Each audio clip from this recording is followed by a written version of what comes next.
खतरनाक है यार।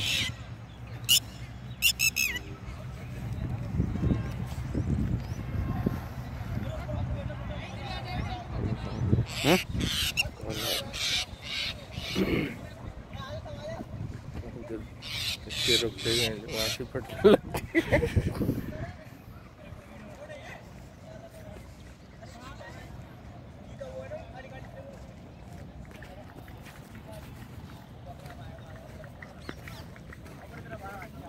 ओ तेरी माँ है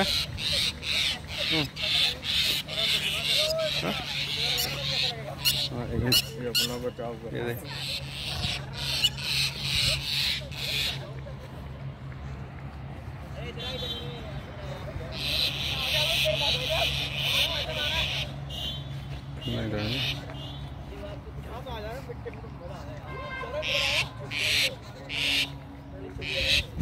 रुको रुको, इधर ही रहो, इधर ही रहो।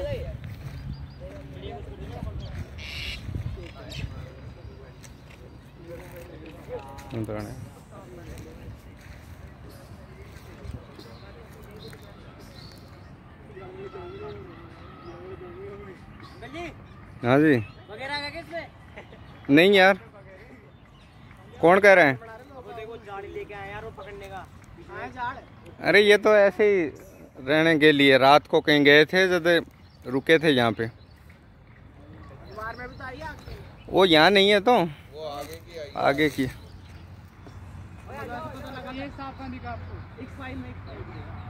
अभी चौंच मार रहे थे हम।